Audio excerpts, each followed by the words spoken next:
TV. Hey everybody, Catson TV, and today we are looking at two new instruments from our friends at Cherry Audio, the Novachord and the Solovox. These are recreations of two early electronic instruments that were forerunners to the classic analog synthesizers of the 1960s and 1970s. Now before we begin, please consider supporting this channel via Patreon or Ko-Fi so that we may bring you more synthesizer demos and other cultural content. Links in the description below. The Novachord was a fully electronic musical instrument released by Hammond in 1939. It featured a sound engine with oscillators and resonant filters, and is considered to be among the earliest instruments to employ analog subtractive synthesis. It also was the first to use a technique called divide down to provide lower octaves for each of the 12 oscillators representing the 12 tones of the chromatic scale, allowing for polyphony across the entire multi-octave range. It was a beast, with 163 vacuum tubes and over 1,000 custom capacitors. I can imagine it ran pretty hot. It also had a clever vibrato that used mechanical reeds in addition to electronic oscillation. The Novachord was not a commercial success and was discontinued in 1942, but Novachords found a new life to create those eerie sounds in 1950s and 1960s sci-fi films, and the rare units that are still around today are quite prized. Like the Novachord, the Solovox was an electronic instrument that used oscillators and filters for subtractive synthesis. But it was monophonic and much smaller, with a mere 18 vacuum tubes. It was intended to be an attachment underneath a piano that allowed keyboardists to add electronic organ-like sounds to their sonic palette. The tiny keyboard connected to a large cabinet that did the heavy lifting of tone generation. It found use in popular music of the 1940s to 1960s, along with the similar clavioline and undioline, where they added eerie organ-like solos to pop and rock recordings. The Cherry Audio Novachord recreates the look and sound of the original, including these lever-style knobs, the piano-style keyboard, and the beautiful wooden finish. We don't have the big box of vacuum tubes, but that's okay. Let's listen to a few of the Novachord's factory presets now.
The Cherry Audio Solovox brings together elements of the original in a compact and creative interface. In addition to the knobs, mini keyboard, and wooden finish, there is a speaker from the tone cabinet and these vacuum tubes that light up as you change parameters. I thought that was a cute touch. Let's listen to a few of its factory presets.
Okay, now let's look at the features of each of these instruments in more detail, starting with the Novachord.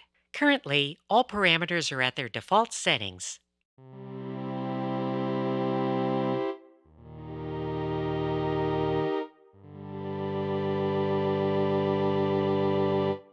That's a nice gentle tone. Now we're going to do a few little things here. Turn the main volume up, and we're going to turn the vibrato off. Don't worry, I love the vibrato, and we'll turn it back on in a bit.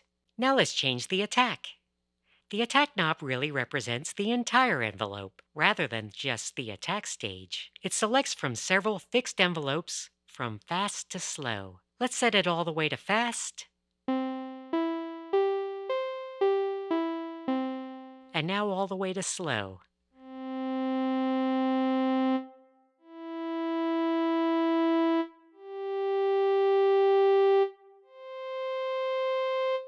I think a good setting is in the middle here.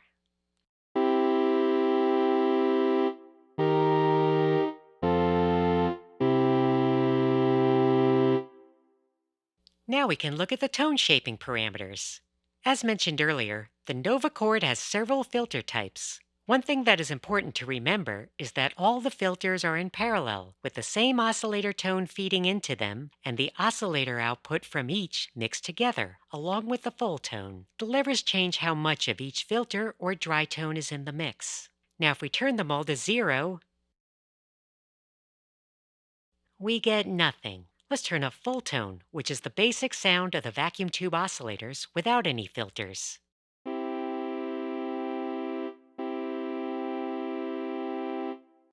Okay, let's turn it down a bit as we start to look at the filters. Deep tone is a one-pole low-pass filter fixed at 160 Hz. It will add low frequencies to the sound.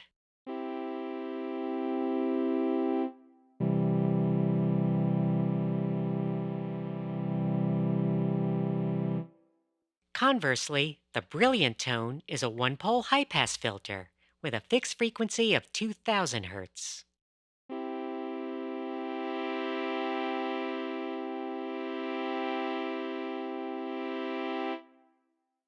You can hear how that might come in handy. Let's turn both of these low and turn our attention to the 3 resonators, which are two-pole resonant bandpass filters, again with fixed frequencies. The first resonator has a center frequency of 400 Hz.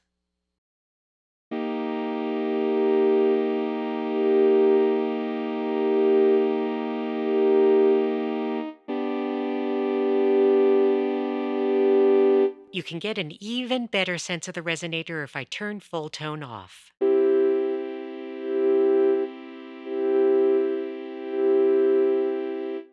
The second resonator is the mid-frequency bandpass at around 800 Hz.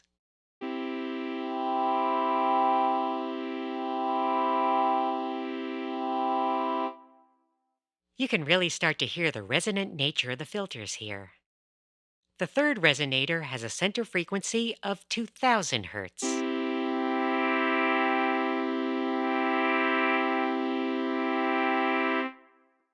Bring the full tone back in. Bring these other filters in.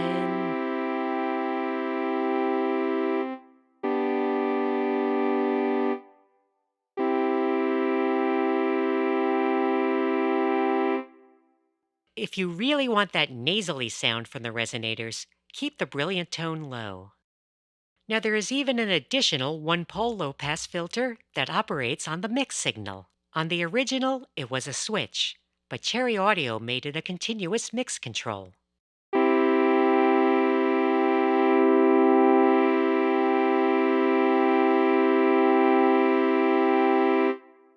I think we can actually jack up the volume a bit here.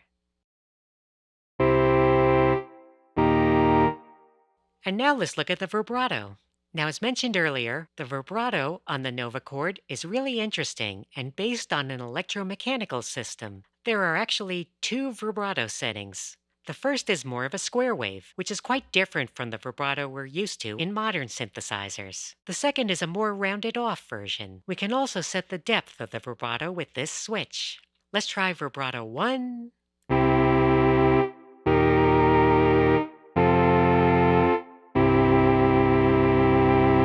This really starts to give us that Novachord sound. Let's try vibrato 2.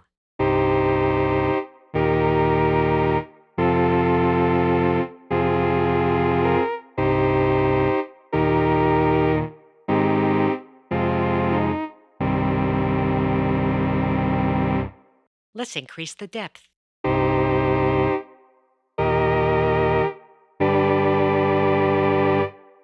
And finally, there's the reverb. Now, while the original didn't have a reverb setting, this is really meant to recreate how the original was heard, using its amplifier and speaker in a room space. The original Novachord did not have a line out. We can get the instrument's original sound by setting the reverb at a moderate room level. Make it a more reverberant room. There is also a hall reverb.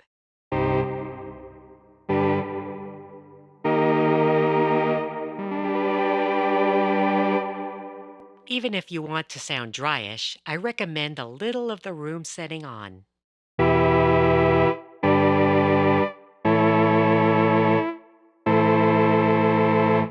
Now let's try and dial in a classic resonator tone.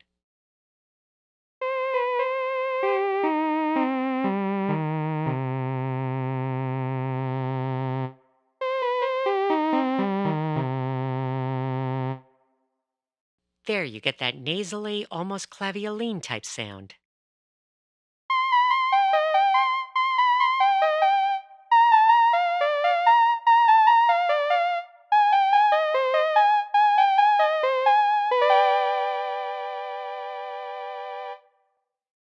That's a pretty cool sound, so I'm going to save it.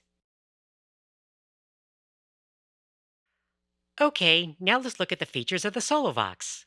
At a high level, it has a similar voice architecture to the Novachord, with a tone generator and several filters in parallel, along with an envelope and vibrato. But there are also some significant differences. First, remember that the Solovox is strictly monophonic, so only the most recent keys sounds.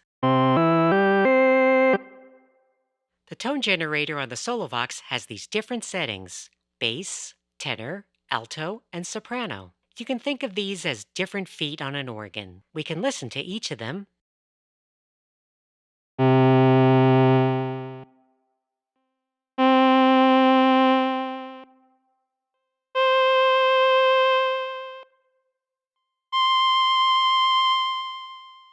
You can also use more than one at once.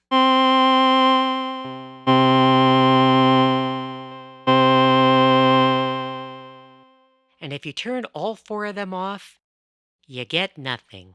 Let's turn some of them back on, and let's turn off the vibrato for the moment, as much as I really enjoy it. Now the envelope on the Solovox has separate settings for attack and release.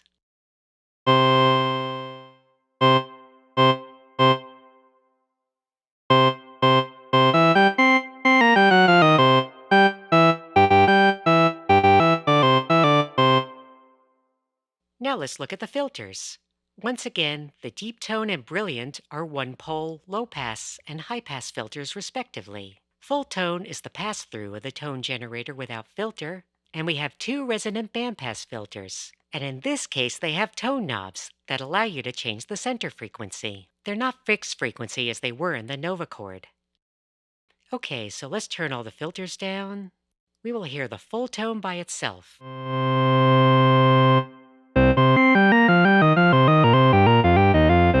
Turn that down and turn on the deep tone.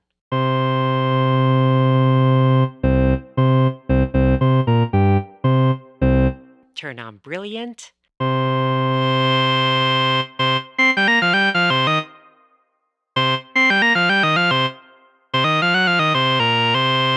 That's really brilliant. The first voice is a two-pole bandpass filter with a center frequency of 400 Hz.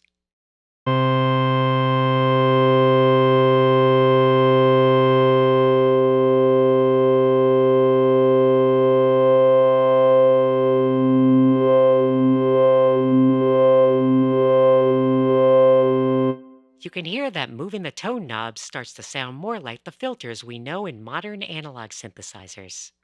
Now, one thing you can also see here is that the vacuum tubes get brighter or dimmer based on the various tone settings. So if we turn these settings up, the corresponding tubes light up.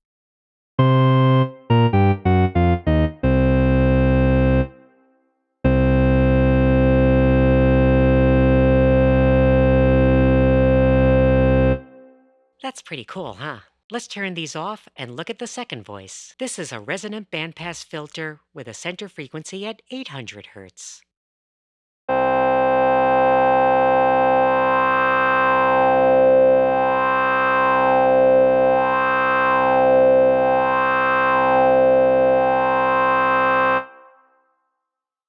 Now let's bring back the vibrato.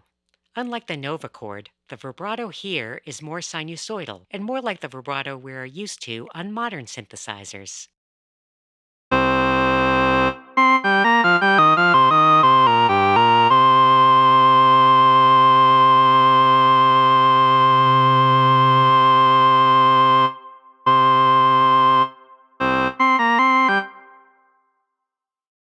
Once again, there is a reverb knob, which allows us to bring in the room tone from the original amplifier and speaker cabinet. If you want it to be more reverby, set it to a high level. Let's turn that down and just explore some of the settings we reviewed to dial in some interesting and classic Solovox sounds.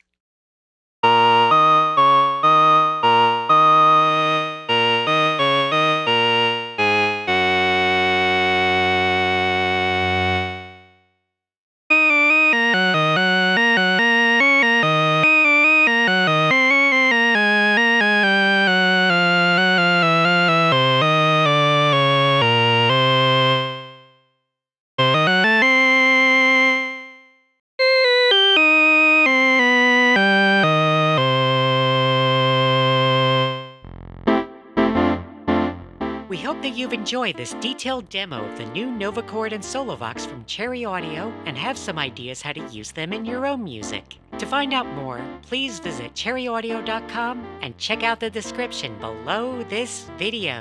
Thanks for watching, and please subscribe to CatSynth TV.